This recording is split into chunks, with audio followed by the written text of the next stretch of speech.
तो चलिए आज बात करते हैं 8वीं सदी की एक बहुत ही खास कविता की, जिसे रचा है आदि शंकराचार्य ने।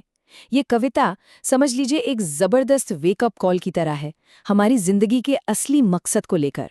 एक ऐसी आवाज जो हमें हमारी गहरी नींद से झंझोड़कर जगाने आई है।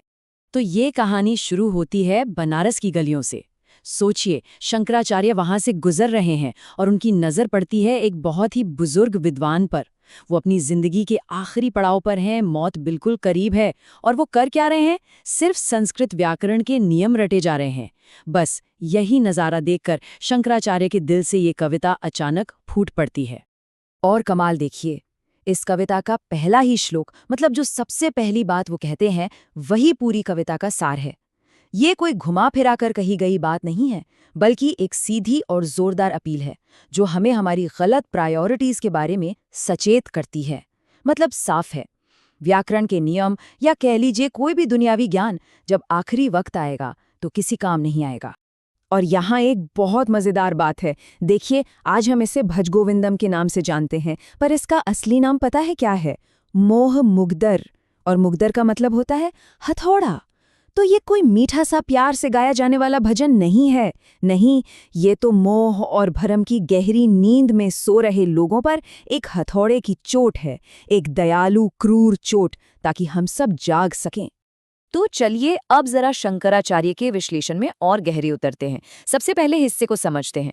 ये हमारी उस बेकार की दौड़ के बारे में है, जिसमें हम बाहरी चीजों जैसे धन दौलत में अपनी सुरक्षा खोजते फिरते हैं। अब यहाँ एक बहुत जरूरी बात पर गौर करना होगा। देखिए, शंकराचार्य पैसे या धन के खिलाफ नहीं है।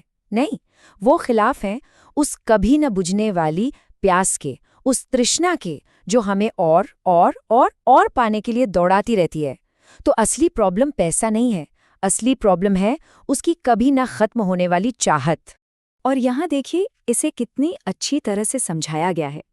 एक तरफ है वो वादा जो पैसा हमसे करता है, सिक्योरिटी का, रिस्पेक्ट का, हैप्पीनेस का। लेकिन शंकराचार्य के हिसाब से असलियत, हकीकत तो कुछ और ही है। उसे पाने का स्ट्रेस, फिर उसे बचाने की टेंशन, और अगर वो हाथ से निकल गया तो उसे खोने का जबरदस्त दर्द।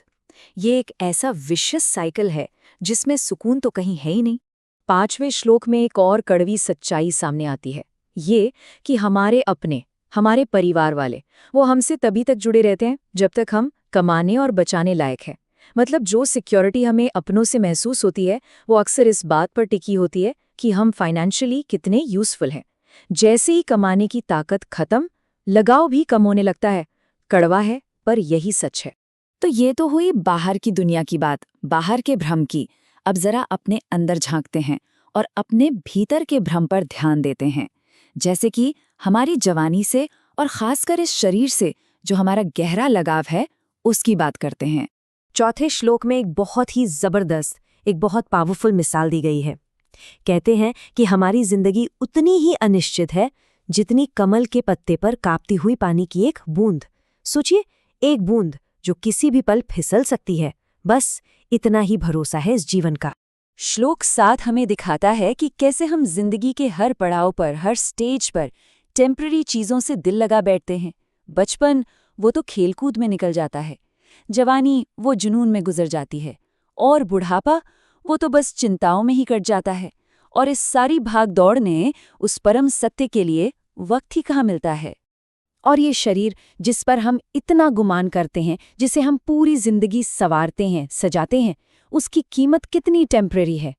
श्लोक 6 हमें याद दिलाता है कि जैसे ही सांसें रुकती हैं, वही शरीर जिससे सब इतना प्यार करते थे, उसी शरीर से अपने ही लोग, यहाँ तक कि पत्नी भी डरने लगती है।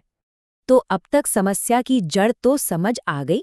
अब 8वां श्लोक कुछ ऐसे सवाल पूछता है जो हमें समाधान की तरफ ले जाते हैं। ये ऐसे सवाल हैं जो अंदर तक हिला देते हैं और हमें मजबूर करते हैं कि हम अपने रिश्तों और अपने वजूद की असलियत के बारे में गहराई से सोचें। चलिए अब इस फिलॉसफी के सबसे कंस्ट्रक्टिव हिस्से में चलते हैं, जहां शंकराचार्य सिर्फ प्रॉब्लम नहीं बताते, बल्कि इस भ्रम के जाल से बाहर निकलने का एक बिल्कुल साफ सुथरा रास्ता भी दिखाते हैं। 9वें श्लोक में मुक्ति की 5 सीढ़ियां बताई गई हैं। और ये कोई किताबी बातें नहीं हैं, बल्कि एक बहुत ही प्रैक्टिकल स्टेप बाय स्टेप तरीका है। देखिए, हर एक कदम लॉजिकली अगले कदम की तरफ ले जाता है। शुरुआत होती है अच्छे लोगों की संगत से, यानी सत्संग से। जब अच्छी संगत में रहते हैं तो धीरे धीरे दुनिया की चीजों से अटैचमेंट कम होता है, और जब अटैचमेंट कम होता है तो मोह का भरम अपने आप टूटने लगता है, और आखिरकार इसी जिंदगी में जीते जी मुक्ति मिल जाती है।